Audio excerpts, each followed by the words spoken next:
Hey everybody, this is Mike LaPon from Symphony X and Mike LaPon's Silent Assassins,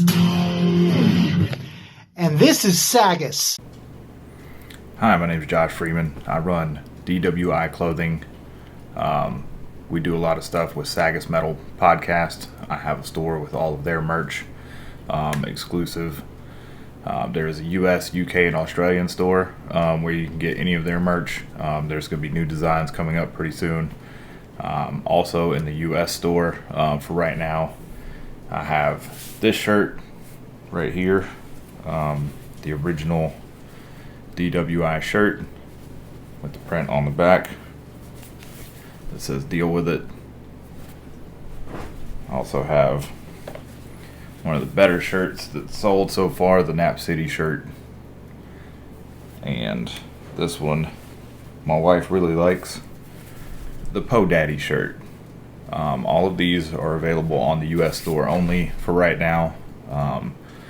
But if you're a fan of SAGAS Metal Podcast, if you're a fan of any of these designs, go check it out. Go check out the link. I've set up 3 stores, so shipping is cheaper and faster, depending on where you live. And if you guys can get to 500 subscribers on the SAGAS Metal Podcast YouTube page, we can do that even bigger and even better.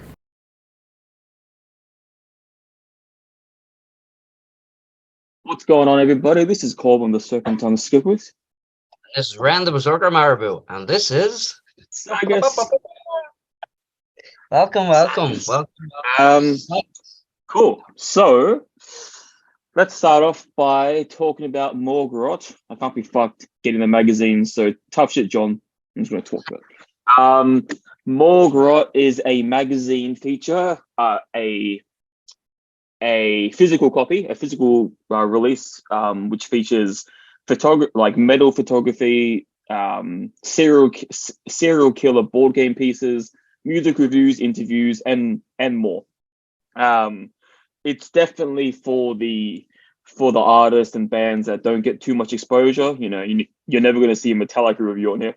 Not that that wouldn't be good, but I mean, you know, it's for the people that deserve the attention. And this month, so the one coming out soon, thanks to moi, is going to be, there's only one Elvis's new album, which we covered a few weeks ago, Josh Freeman. So that's exciting. In the past, I've also had Ren's band's album, Tales of Ruin, as the cover, which is the one I have with me. Yeah, it's really sick. Go support John. I'll put the link above. Morgrot, go get yourself a pre-order copy if that's an option already. If not, follow the page on Facebook and social media and wait for it to be pre-order and go get yourself one, because all of them going forward are now SAGAS affiliated, and by doing so, I do a lot of the reviews on there. So yeah, you know, it's all good. You know, that's what I like to do, and I like to help out John, who's the mastermind on all this. So go check out Morgrot. Link should be above. Thanks to editing, and yeah, go get it when you can.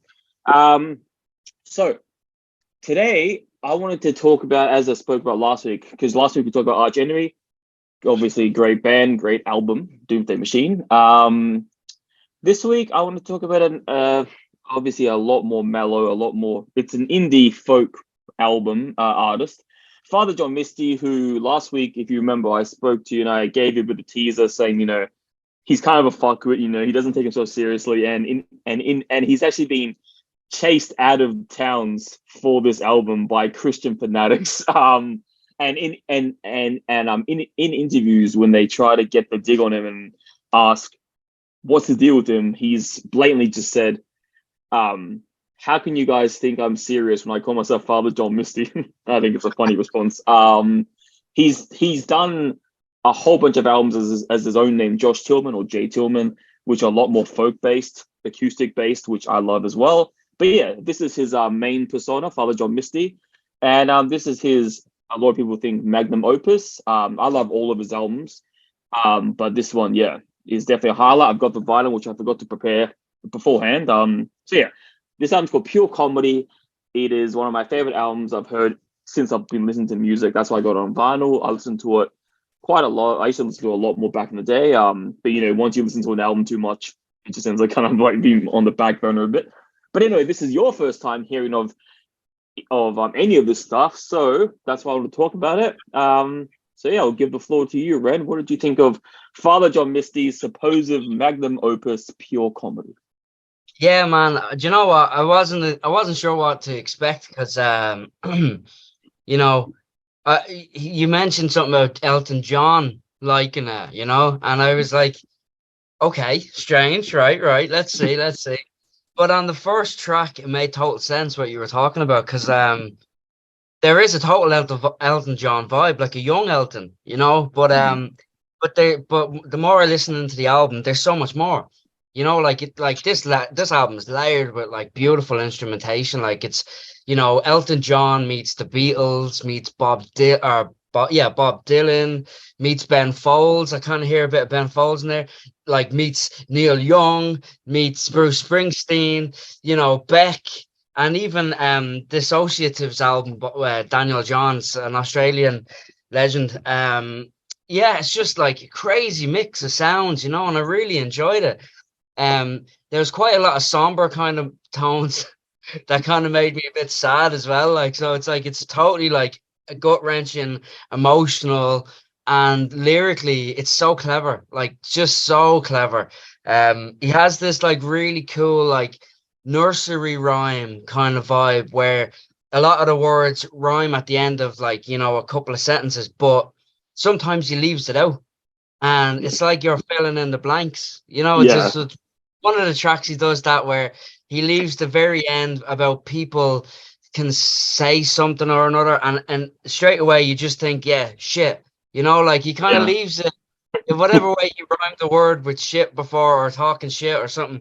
I was like, wow, man, that is crazy. Like he literally just like got in my brain, man. Like it's just so clever, such beautifully written music. And, I was really surprised, man. I really liked it. I actually totally chilled out to this album. I know when I'm really enjoying, like getting immersed in an album, when I don't sit there writing, I'm just like lying back looking at the roof. That's what I did for this album, man. So yeah, it was nice, man. Nice. Very nice show. Yeah, see, this is, and obviously we would have covered, surely in our 73 whatever this episode, we would have covered some pretty heavy lyricists, but this album, especially because it's not heavy metal, you can hear the words clearly, so there's no misinterpretation of what he's saying.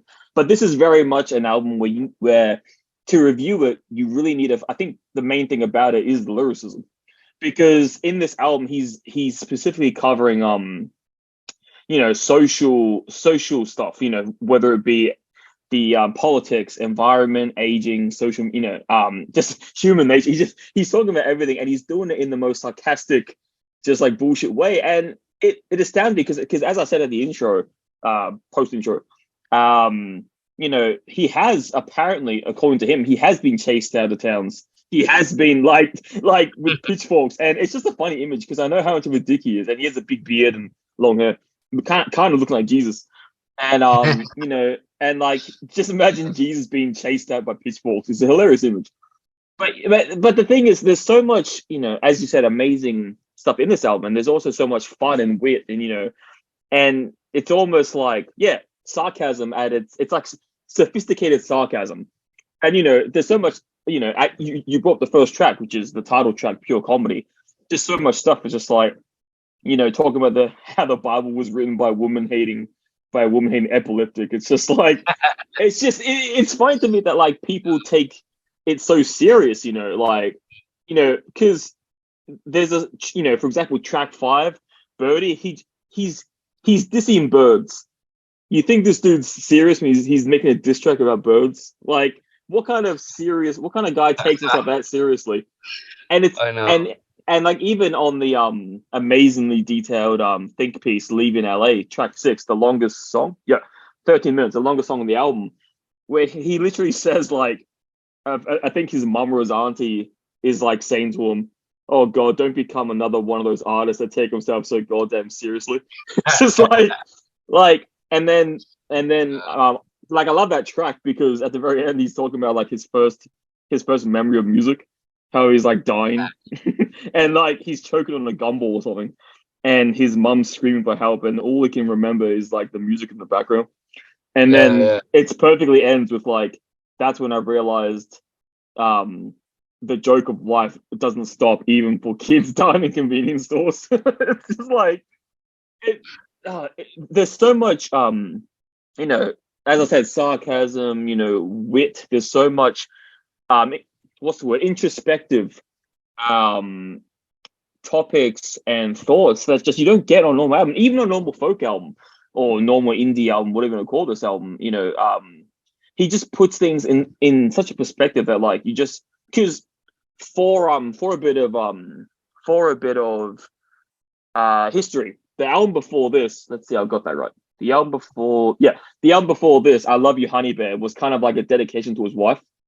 It's a very romantic album, which is, it has a lot of cutie moments, you know, a lot more warm-hearted. The track after this, God's Favorite Customer, he kind of plays it a lot more safe, and you know, a lot of people like his diehard fans kind of gave him shit for it. It's like, oh, you went so hard on this and you're going safe, but yeah, I mean, I love that album nonetheless. And then the album after that, which came out last year, he goes jazz and like orchestra a bit, so that's kind of cool. But this is the one where he's literally just like balls to the wall, like fuck it, I'm gonna like piss off everyone. But yeah, circling back to what I said at the start, like how can anyone think that he's serious in this album, which is funny.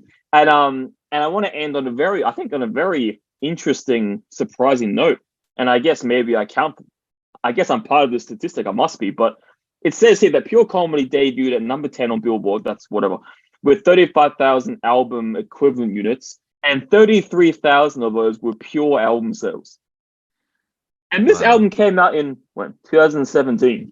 So it's like for 33,000 people in the streaming age to buy the album, like that's incredible. Like that's I didn't know that until now, but like I gotta take my hat off to him. It's like, I mean, I don't think he promoted that. I don't think he cared. I don't think he was out there like buy the album. I think he was just like any other stream or whatever. So the fact that 33,000 people wanted the physical copy, I got the vinyl, not the CD, but I guess that counts. But it's just like, yeah. So I don't know. I can't say enough good stuff about this album. Yeah, man, like lyrically, I mean, there is a lot of tongue in cheek, you know what I mean? Like, I was surprised when I was listening to it because you told me that he had been like lynched nearly and like a pariah or something. I was listening to the lyrics and I was like, they're just so cleverly written, you know, they're just really, really nice. Like my favorite lyric in the whole album, probably one of my favorite lyrics I've heard in a while, is this is in LA, leaving LA. Nonetheless, I've been practicing my whole life. This is before that he said something about like I haven't been able to play. I don't know how to play lead guitar. You know, nonetheless, practicing all my life, washing dishes, playing drums, and getting by until I figured if I'm here, then I might just conceal. This is what I love. Like I'm laughing even. Just conceal my lack of skill here in the spotlights, and it's like that's so fucking. And you know what? That is so true. As a musician, and I know so many musicians who would actually say, "Man, sure, I'm shy. I just get on the stage and chance my arm." And for him to actually basically put that in a lyric. That he's concealing, he's hiding his lack of skill on the stage in front of thousands. Like, that's fucking genius, man. Absolutely genius. But that when I read that lyric and I read about him playing drums, I got intrigued. So I was like, was he a drummer? So I looked into it and then I realized that I knew his original band back in the day, Saxon Shore. I'd heard of Saxon Shore because I was very much into like God is an Astronaut and Mogwai and bands like that. And these would have been around that kind of vibe, you know, Explosions in the Sky were another really cool band, that kind of vibe. So yeah, Saxon Shore, he was the drummer. Yeah, you know, like, so listening to his lyrics, and it just made me respect him even more because he's actually mentioning shit about his actual life in the songs. You know, it's just really cool. And stuff about the first time he heard music or something, he nearly choked it. You were saying, and like that's just brilliant, man. It's like I nearly choked to death several times, right, in my life, right? Because when I eat, I don't really think too much into it. I'm just like chomping away, you know, like a big Viking head. But several times I have nearly choked, and when I heard this lyric, man, I spat out my drink I was drinking. I was like, that's my life. Like, you just put it down. That's brilliant. Yeah, man. Nah, I really enjoyed. And then you said it was Jay Tillsman in Yeah, uh in his former yeah. father, former father Misty self. And I listened into some of the stuff, and it's lovely folky, and you can actually hear the influences from Saxon Shore and his first version of his solo stuff to what he's doing now, and it's a lovely progression. There's so much musicality in what he's doing, and it's absolutely brilliant. He's playing a show in Dublin here on the 12th of July, or 15th of July, in the Ivy Gardens, which is a beautiful kind of nice venue. Let's say it's pleasant. A lot of the venues here are like, rough and tumble, but like that's a really nice spot. So that'd be a lovely place to go and see him play. I'd love to see him play there, actually. So yeah, might have to put that in my calendar. I was just gonna say, just like I did with Tia, you should try get him to say Sagas, Mm, and that'd be sick to get Jay Stillman. I will. I'll Yeah, do that'd my be best. sick. Sick, man. So back to his Jay Tillman. My favorite of his is Singing Acts. That's his last album. Well, for now, last album as Jay Tillman, 2010 that came out. And the first track, Three Sisters, is amazing. It's just like 6 minutes. It's a 6 minute track, and it's like it's all it is guitar and his hand palm, like on the guitar, and he's just singing about like I guess three sisters. Yeah, so I love his solo career as well, and going back to the album, obviously, one of my favorite songs is on track. Let's see, track 3. Things that would have happened. Things it would have been helpful to know before the revolution. And one of my favorite song parts is just like it's like and it's just like because it's a real funny like laugh out roll your eyes moment because he's been a dick, and it further questions how anyone listens to this. It's like, oh, you motherfucker, like I don't understand. But the part that I really love, like I always love listening to it, is the part where he goes where is it, where he goes, yeah, we're all still pretty good at eating on the run. That would have been helpful to know before the revolution. It's like what a random thing. And it's just like, and then of the track, I'm pretty sure it's on the track before that, Total Entertainment Forever. He's talking about how eventually the whole world will get AI possessed, and then we'll all have like permanent smiles, like fake like forced smiles because we're inside a game. And then talking about how like hundreds of years from now, archaeologists will dig up our skeletons and see us smiling, and then it'll be like, oh, this must have been a happy place. And I'm pretty sure that's how it ends. The song ends, but it's just like so much. Like he thinks about so much shit. And it's just like I said, he's going through everything: religion, politics, everyday life, and even Ballad of a Dying Man, track 4, talking about I think it's about a critic, like I guess some kind of journalist critic, and he's on his deathbed, and he still has this like stubborn like, oh, I need to be always in the right. And then as the song goes on, he realizes like that's not what's really important, and it's just like he like see, but that's the thing. Like for my everyday life, I go through. I'll look at people and I'll just like, because I mean I have headphones on like 90% of my life.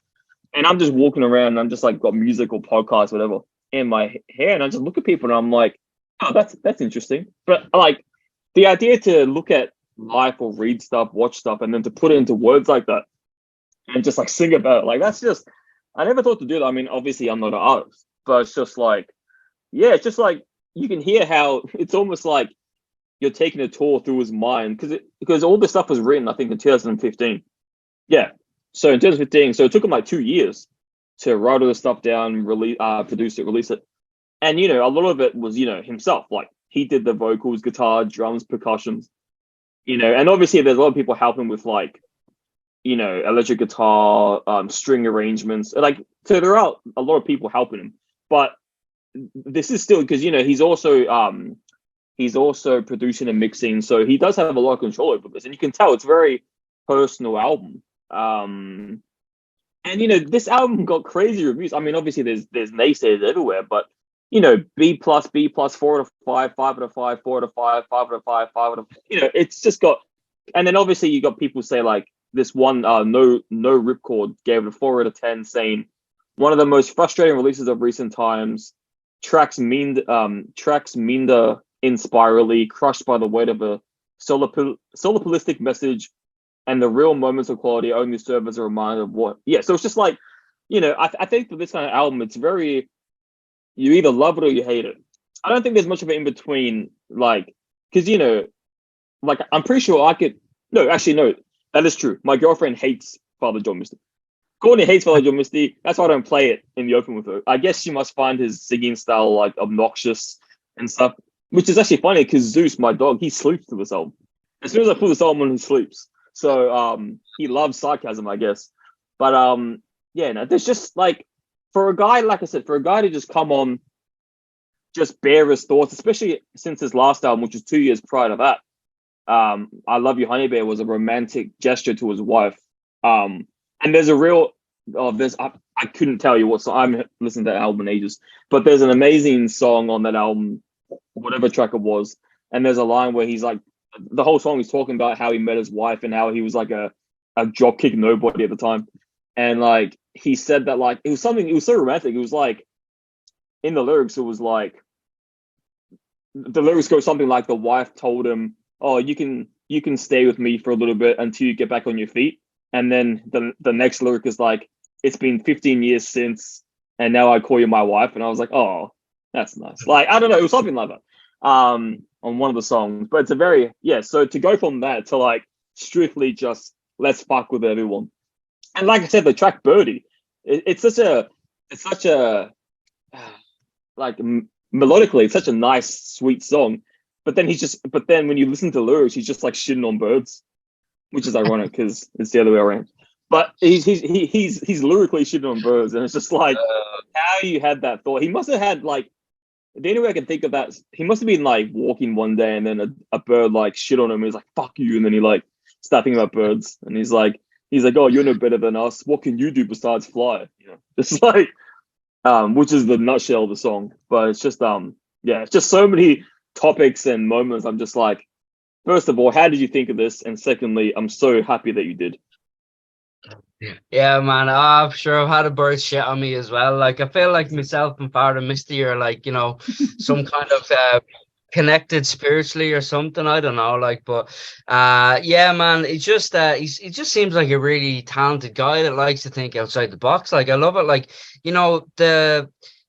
the rhymey lyrics is something that I'm not usually a fan of, but when he does it, I don't know. It kind of draws you in. Like, it's like I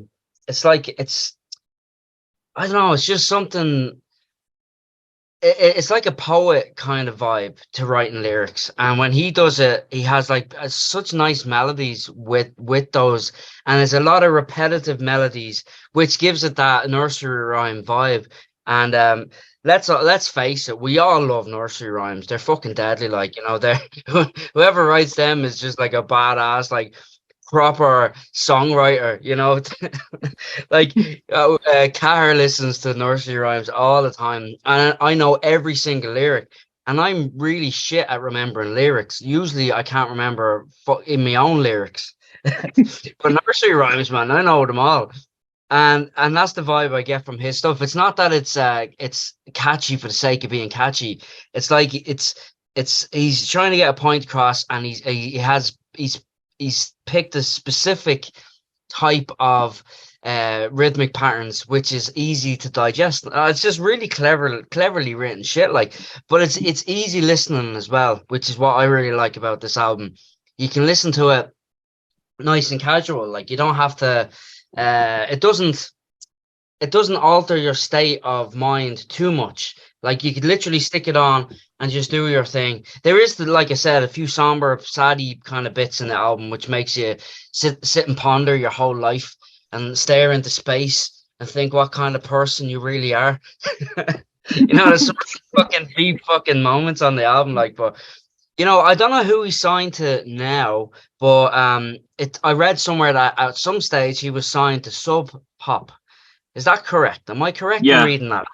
Yeah. Which is outrageous. I mean, that's Nirvana. Anybody that doesn't know Sub Pop, that's Nirvana, Mudhoney, Soundgarden, all these really legendary kind of bands from this, you know, but you know, you think musically it doesn't match up, but lyrically and the whole concept and his probably him as a person, it suits a label like that. It's really interesting. Like it does, it kind of made it all made sense. Like, you know, he's like he's just uh an artistic type that just wants to use his music as his own self-expression without being pretentious in any way. Like it's really just like a solid, you know, human being throwing his stuff out onto a page, onto a record, and it comes across like I don't know, it's magical. Like I think it's like a magical kind of way of writing.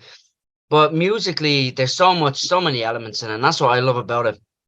You know, you got your folk, you've got your rock and roll. There's rock and roll in there. Like I mean, there's definitely quite a bit of like Sergeant Pepper's kind of vibe off it. You know, there's a bit of American Southern country, which I think might stem from his solo stuff. That I heard one or two songs of his as a Jay Tillman stuff, and it has that kind of folky kind of Southern country vibe, and there's gospel in it as well, which is interesting that you said that he was hunted down by, you know, Christians or something like that, and he's actually using the kind of Christian stylistically writing fucking stuff, like, you know, which is really funny, like with a bit of gospel and stuff in there. Like it's just comical, like. But there's a shit ton of musicians on this record, like, which is amazing, you know, for a solo artist to have. There's actually, well, the lyric in the song I was chatting about earlier about him not being able to play lead guitar. He says like, oh, it's okay because there'll be somebody that will, you know, step up for me or something like that. Whatever way the lyric was written, like he's like, he'll get a guitarist, he'll get whatever. But and you look at the list of musicians here, like, you know, you've got like a keyboardist, Jonathan Wilson. You've got Thomas Bartlett is like a piano player and keyboardist, and Eli Thompson, who done a really good job on the bass in this album. I really liked it. I don't think it was on every track. It was on track 1 to 4, track 7 to 9, track 11 to 13. But like when you hear the bass, it's absolutely lovely, like really nice, lovely percussion stuff.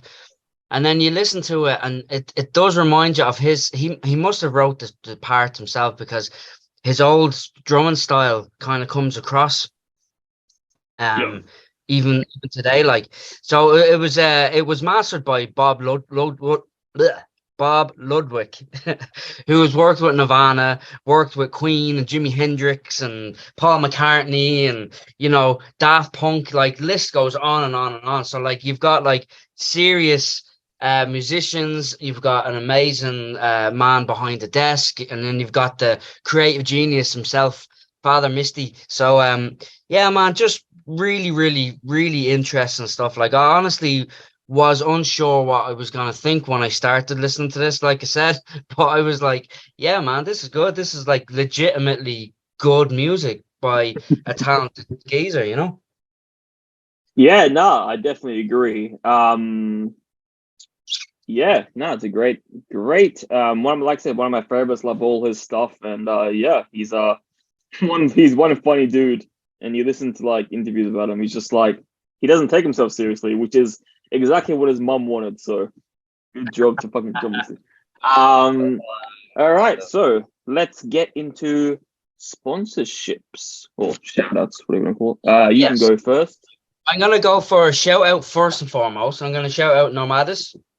Nomadis are an Irish, well, they're based in Belfast, and they're a killer band that we played 2 shows with recently, and they're absolute gentlemen, lovely guys, super talented. So check out their new album. But I was chatting to Terence, our drummer, yesterday about the new album, and he loves it. He thinks it's brilliant as well.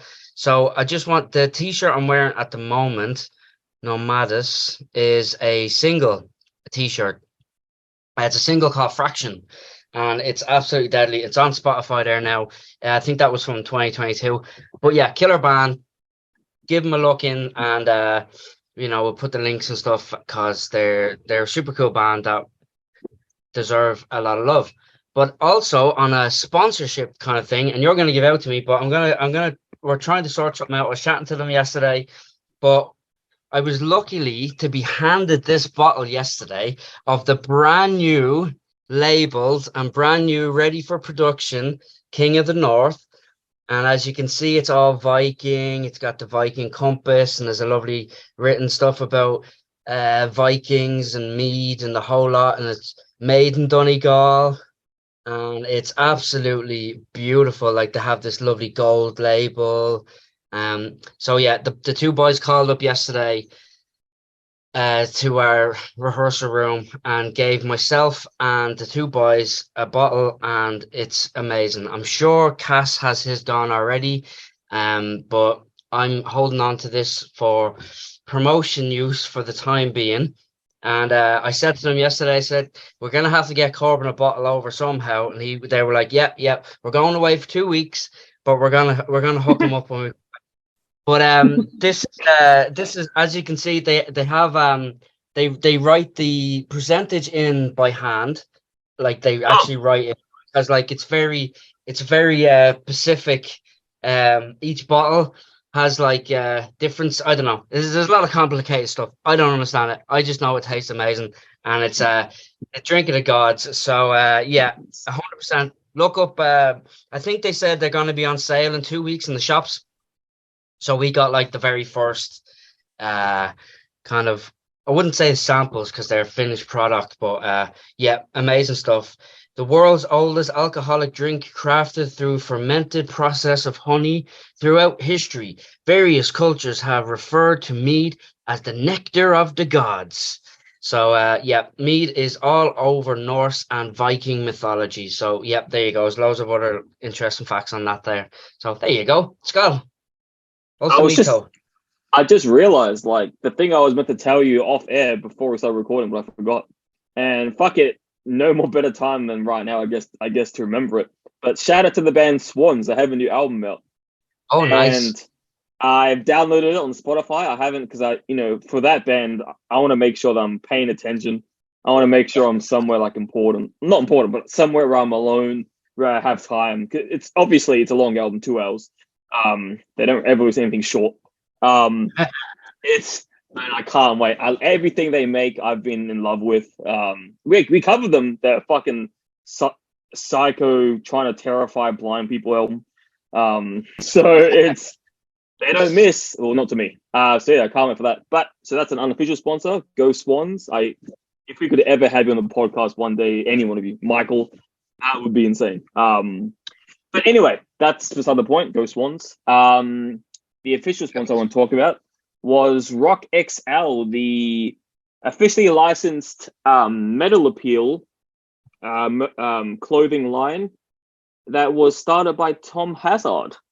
Good old Tom Hazard, legend in the metal industry. So if you're a person who feels like they are, someone who wants to get into merch but feels either insecure or they feel like for some reason they can't find merch that fits, and this is exactly what these guys are for. They go up to, I think, 3 or 4 or 5 XXL. So that's any size you need, they got you sorted. They've got bands such as tons of bands. I'm going to list a few: Aerosmith, Anthrax, Billy Idol, Billy Joel, Bad Religion, Alice in Chains, Bring Me the Horizon, Carcass, Dead Kennedys, Dropkick Murphys. Your band is definitely there. So yeah, go check out rockxl.com. Go get your definitely favorite band's merch, and yeah, go support your favorite band today without worrying about size or any of that bullshit like that. So rockxl.com. And secondly, I'm going to shout out to Uncle Ron's Candles again. I've actually talked to him recently. Nice guy, does everything himself, does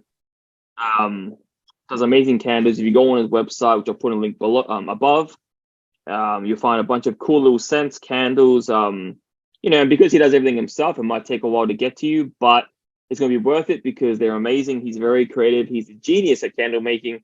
a profession you don't really think about until someone you know does it, and then you're like, that's sick. You know, that's sick when someone does it. You know, the rare specimens that actually go out there would do that.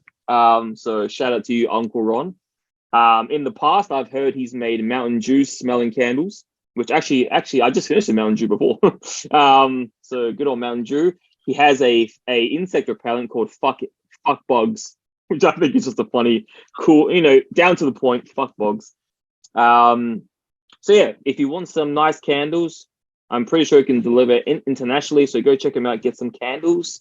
Yeah, Uncle Ron and Rock XL. Tom Hazard and Uncle Ron. Today is about you.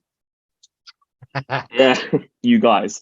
Yeah, so we're going on to the Devil's Advocate. The Devil's Advocate. nice. Nice. So I will start as it has become tradition. Nice. Zucker pick. Tradition for me to start. So my favorite track. See, that's the thing. Like, I actually found it very hard to find a worse track because I love all these tracks. So, finding a favorite track's just as hard. You know, every track has its own specific purpose, has its own magical quality about it. You know, whether it be the lyricism, whether it be the topics, whether it be the instrumentation, you name it. Every track has a different version of it. So it's like going through a candy bag and trying to decide your worst one. I mean, I guess in that situation, that's easy for me. Licorice. Fuck licorice. But, fuck black licorice. The normal red one's nice. But, so I guess that's a bad comparison. But for me, best track, I'm probably going to call it safe and just say Pure Comedy, the title track. I could have chosen any of these songs, but Pure Comedy, you know, it's like, you know, because I guess when someone tells you about an album like this and where it's, because, you know, like, you know, if someone tells you, let's just say about a Cannibal Corpse album, it's very easy to explain that. It's like, unless they've changed their style drastically that I don't know about, it's pretty easy to just talk to them and be like, all right, it's death metal. Old school death, like good old fashioned meat and potatoes death metal, enjoy. And then you go in there like, all right, cool, death metal. But for this album, like, you can't really know what it's like until you listen to it. And I think Pure Comedy is a perfect appetizer for the album. It's like, all right, here's what to expect. And then it only gets more ludicrous as you go on. So that reminds me. You were speaking about nursery rhymes before. And it's funny, this is from a long time ago, but there's this Nigerian singer called Jadina. He's a Nigerian pop singer, rapper, and he was on a YouTube channel. He was a guest on a YouTube thing, and someone asked him who the greatest rapper alive is, and he said, who's the greatest rapper ever? And he goes, Dr. Seuss. He said you got to admit, without Dr. Seuss, none of us would be here. He was the original rapper. And I love it, like, because he was like rhyming stuff in books, so that just made me think. He said that Dr. Seuss was the hardest rapper out, which I think is funny. Because he's like, everyone knows who Dr. Seuss is, and he rhymes. So it made me think about your nursery rhymes.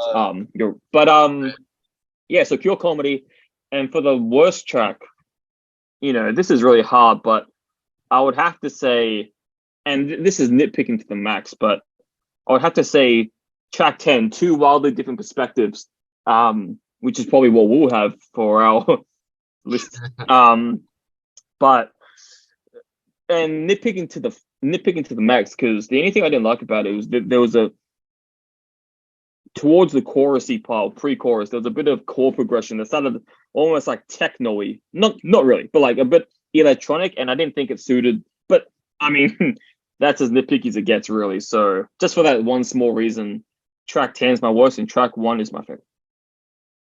Nice. Yeah, we will be wildly different on this one, because it's hard to pick. I was the same. Like, you know, my least favorite track would probably be the one that you spoke about most on the podcast, is Birdie. It's when you describe it, it kind of made more sense to me. Like, but yeah, it is a ridiculous song in lyrically, like, but it's not even. It was just tonally, musically, how the timbre of the song hit me. The rest of them just pegged it. That's all. Like, it just didn't sit with me as well. As the rest of the tracks, but it's still a really good song, cleverly written, but but now that I think of it, like, yeah, fuck birds shitting on you and stuff like that, that's great. um my favorite track, I had two favorite tracks. Total Entertainment Forever was a contender. I really liked that. It was like it's the second song on the album, isn't it? So that was the second song I got to hear of his that I knew what to expect, because the first one you played me the Pure Comedy song, and I really liked that, and I was like, oh, that's really interesting, but I wasn't sure what to expect. But when you listen to a song or an album, when you know what you're expecting, it kind of sits a bit nicer with you, like you kind of get like a real feel, you get really into it, like, and I don't know, I really liked that. I thought the lyrics were brilliant. Musically, it did really remind me of that Disassociatives album by Daniel Johns, and I loved that album. I love that kind of vibe. It's kind of a little bit magical kind of vibe to it as well. But I think the one that done it for me was leaving LA. It kind of made me sad too at the same time, but it has like this Bruce Springsteen Nebraska album kind of vibe where it's stripped back. It's just the acoustic and him for a good bit, and it builds up, but it's really, really nice. The lyrics, like we already spoke about, are brilliant about him not being able to play lead guitar and all that kind of stuff. Like, but yeah, it's just really like, I agree with Elton John now. Yeah. Not I don't fully agree with him. I mean, I think he has to add quite a lot of other artists to that list, but he's definitely someone that belongs on that list now. I think he's a gifted human being, and hopefully there's some tickets left. I might go see him in Ivy Garden. So yeah, that's Nice. my picks. So we're 100% not the same this week.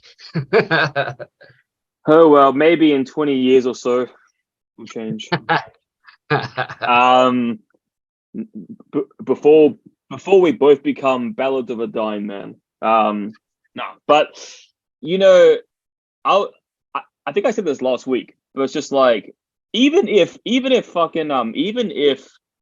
literally if tomorrow I got a tweet, if tomorrow I read a tweet and it was Alan John, and if it read, I don't know, the SAGAS podcast is meh, I'll die a happy man. I'm like, yes, he notices it. So like, to get actually, no, let me just see if I can bring up exactly what he said, because Father John Misty, here it is. Okay, so what his exact words were, I'm bringing it up now because 2020 he said this. So he says, I like people who, he